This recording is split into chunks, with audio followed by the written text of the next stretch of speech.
وہ خاموش نظریں، اسکول کے ان گلیاروں کی یاد آج بھی کسی پرانی فلم کی ریل کی طرح میرے دماغ میں چلتی ہے۔ اسکول کا وہ آخری سال جہاں ایک طرف بورڈ ایگزامز کا بھاری بوجھ تھا تو دوسری طرف پہلی بار دل میں دبی ہوئی وہ میٹھی سی ہلچل، وہ باسکٹ بال کورٹ کا منظر جب میں نے پہلی بار ادوک کو دیکھا تھا، وہ میرے یادوں کا سب سے قیمتی حصہ بن چکا ہے۔ وہ صرف ایک کھیل نہیں تھا، وہ ایک کلا تھی۔ اس کی کرتی، وہ پسینے کی بوندیں جو اس کی شرٹ پر چمکتی تھی، اور وہ مسکراہٹیں جو کسی بھی اداس چہرے پر رونق لا سکتی تھی، ان سب نے مل کر میرے دل کی دھڑکن کا تال بدل دیا تھا۔ کچھ پل ایسے ہوتے ہیں جو وقت کی گھڑی میں قید نہیں ہوتے، بلکہ روح کے کسی کونے میں ہمیشہ کے لیے بس جاتے ہیں۔ اس کی پہلی بار دکھنا میرے لیے ایسا ہی ایک انمول پل تھا۔ اگلے کچھ ہفتوں تک میری دنیا سمٹ کر اسی کوٹ کے ارد گرد رہ گئی۔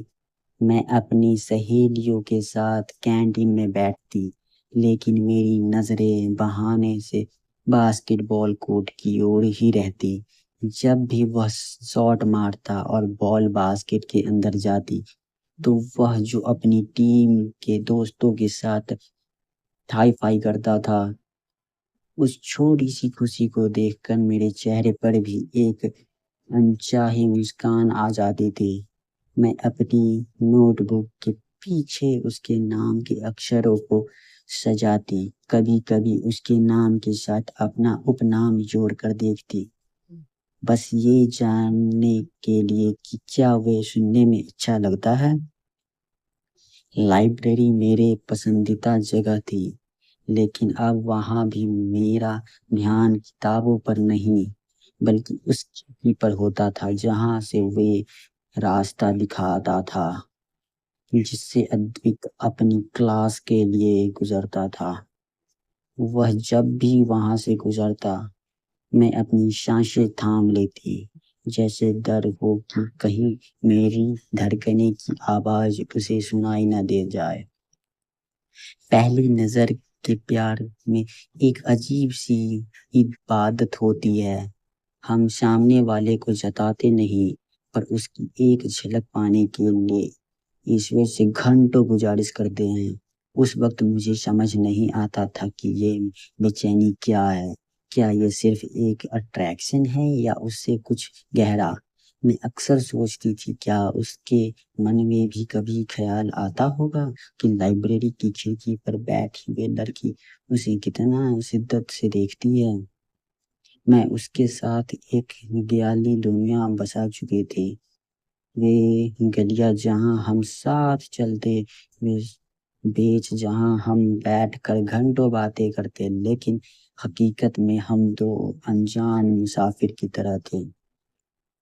پھر آیا فیئرویل کا دن، وہ دن جب ہم ہر طرف وداعی کے آنسو تھے، لیکن میرے اندر ایک عجیب سا گھبراہٹ تھی۔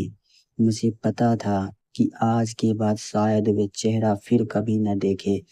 میں نے اپنی سفید شرٹ پر سائن کروانے کے لیے مارکر سے پین لیا اور اس کے پاس جانے کی ہمت جٹائی۔ میرے پیر کانپ رہے تھے جیسے میں کسی بہت بڑے امتحان میں جا رہی ہوں۔